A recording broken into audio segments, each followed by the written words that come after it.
শুভ শিবরাত্রি বন্ধুরা, তোমরা সবাই কেমন আছো? আশা করছি খুব ভালো আছো। আমিও ভালো আছি। আর সবাইকে অনেক অনেক ভালোবাসা জানিয়ে আমার ভিডিও শুরু করছি। দেখো, আজকে তো জানোই শিবরাত্রির ব্রত, তাই আজকে শিবরাত্রি মানে শিবের মাথায় দুধ ঢালবো, সব রেডি করে নিচ্ছি। এই দেখো, আমার মেয়ে ফল কাটছে, আমি মানে আমাদের যে ঘরের ঠাকুরের পুজো করছি। আমরা মানে সবাই আজকে উপবাস, আমার ছেলে মেয়ে আমি সবাই উপবাস। আজকে আর মানে খাওয়া দাওয়া নেই, আজকে উপবাস করে তারপরে ফলমূল খাবো পুজো দিয়ে।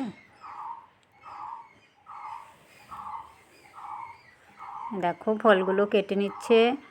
আমি একা একা যদি করি তাহলে তো অনেক দেরি হয়ে যাবে, তার জন্য আমি মেয়েকে বলছি তুই এগুলো মানে ফলমূলগুলো কেটে রেডি কর, আমি ঘরের ঠাকুরের পুজো করে তারপরে একবারে সবাই মিলে শিবের মাথায় দুধ ঢালি। দেখো, এগুলো কাটছে। এই যে ঘরের ঠাকুর দিচ্ছি, আমি ঘরের পুজো দেওয়া প্রায় হয়ে গেছে। আজকে তো মানে দানা দেওয়া যাবে না, সব ফলমূল দিয়ে পুজো করতে হবে, তার জন্য ফলমূল দিয়ে আজকে পুজো করছি।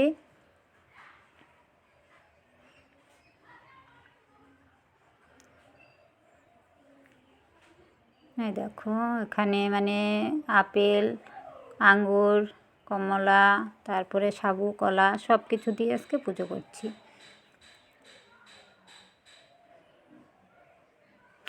ভেবেছিলাম যে মানে বানেশ্বর মন্দিরে যাব, তারপরে আর আমাদের এদিক থেকে এবছর কেউ যায়নি, আর আমরাও একা যেতে পারলাম না।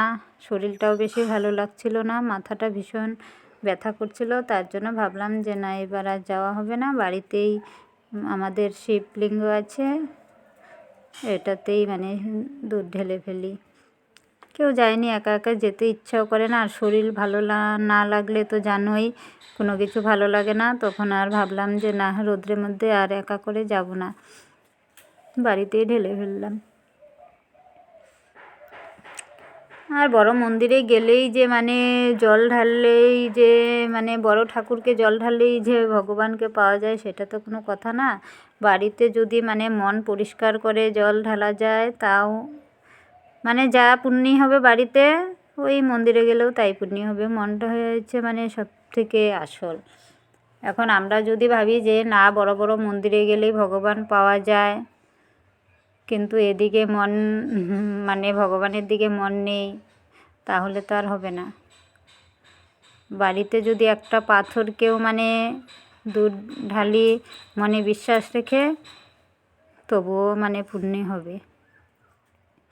এই দেখো, গায়ের মানে দুধ নিয়ে এসেছি, পাশের বাড়ির গাই আছে, ওখান থেকে আর কি দুধ নিয়ে আসলাম বলে এখানে এখন দুধের মধ্যে দেখো গঙ্গা জল মিশাচ্ছি, তারপরে মধু দিব, সব কিছু একসাথে মিক্স করে তারপরে আর কি মহাদেবের মাথায় ঢালবো। সেদিন মধু রেখেছিলাম, ভালোই হয়েছে, কাজে লেগেছে মধুটা।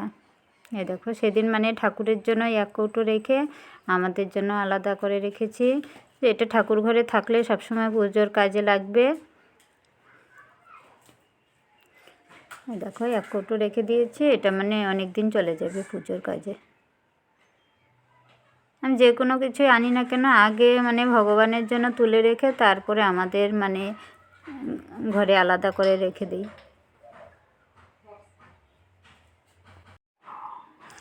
দেখো, ভিডিওটা না আজকে মানে কালকে ছাড়তে দেরি হয়ে গেল, ছাড়তে পারিনি, আজকে ছাড়ছি। কারণ কি, কালকে না চারদিকে বক্স বাজছিল, তার জন্য মানে কথাও বলতে পারছিলাম না, কালকে ভয়েস ওভারও লাগাতে পারছিলাম না, কালকে আর কি ভিডিওটা ছাড়া হলো না। আজকে সকাল সকালও ভাবছি ছাড়বো, আজকেও চারদিকে মানে বক্স বাজছে, কারণ আমাদের বাড়ির পাশে না কালী পুজো হয়েছে কালকে, ওই কালী পুজোর বক্স, আর চারদিকে তো জানোই কালকে শিব পুজো হয়েছে, বক্স বেজেছে, তার জন্য মানে ভিডিওটা মানে করে রেখেছি, ছাড়ার উপায় ছিল না, তার জন্য আজকে ছাড়তে একটু দেরি হয়ে গেল। প্লিজ তোমরা সবাই দেখো, পাশে থেকো। দেখো, আমার মানে ছেলে বলছে যে মা আমি আগে ঢালি, ও উপবাস আছে। ও বলছে আমার ভীষণ খিদে পেয়েছে, তার জন্য আমি বলছি যে নে তুই আগে ঢেলে তুই গিয়ে আগে কিছু খেয়ে নে, মানে পুজো হলে প্রসাদ খেয়ে তারপরে কিছু খাবে আর কি।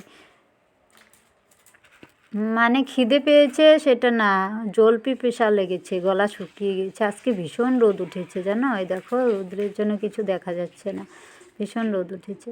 আর যে শিবলিঙ্গটা দেখছো না বন্ধুরা, এটা না তোমাদের দাদাভাই নিজে হাতে বানিয়েছে বাড়িতে, আমরা কিনে আনি নাই। তাই বলছে যে এটাকেই ভগবান মানে মহাদেব মনে করে জল ঢালো, এটাতেই কাজ হবে। তাই ভাবলাম যে নিজে হাতে বানিয়েছে বলে কি এটা মানে ঠাকুর হতে পারে না। তার জন্য আমরা এটাতেই কয় বছর থেকে এটার মধ্যেই জল ঢালি। মন্দিরে গেলেও বাড়িতে আগে পুজো দিয়ে তারপরে আমরা মন্দিরে যাই। বিশ্বাস করে যদি পুজো করা যায়, মানে সব কিছুর মধ্যেই ভগবান ঠাকুর থাকে। তার জন্য আর কি আমরা এটাকে পুজো করে তারপরে মন্দিরে যাই। এবার আর মন্দিরে যাব না, বাড়িতেই ঢেলে মানে পুজো দিয়ে দেব। আমার ছেলে ঢেলেছে প্রথমে, তারপরে আমি ঢালছি, তারপরে মেয়ে ঢালবে। বাস আজকে আর মানে যাওয়া হলো না, কি করব, মাথাটাও ভীষণ ব্যথা করছে সকাল থেকে। আমার অভ্যেস হলো মানে সকালে উঠে আমি 1 কাপ চা যদি খাই তাহলে সারাদিন আমি মানে উপবাস থাকতে পারবো। আর চা না খেলেই আমার মাথায় ভীষণ ধরে। এই চা খাওয়া হয়নি তার জন্যই আমার মাথা ধরেছে। এখন চা খেয়ে তো আর পুজো করা যায় না, তার জন্য আর খাইনি। মানে সেটার জন্যই মাথায় ভীষণ ব্যথা।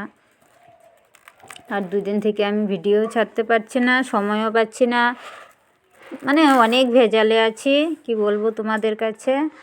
মানে আমাদের বাড়ি এসে যদি তোমরা দেখো তাহলে হয়তো বিশ্বাস করবে, না দেখলে বলবে যে কি তোমার এত ভেজাল। আর সবাইরই তো মানে কাজকর্ম থাকে, কাজকর্ম থাকলেও আমারটা আলাদা। তার জন্য আমি প্রতিদিন দিতে পারছি না, অনেক চেষ্টা করি দেওয়ার জন্য, দিতে পারি না।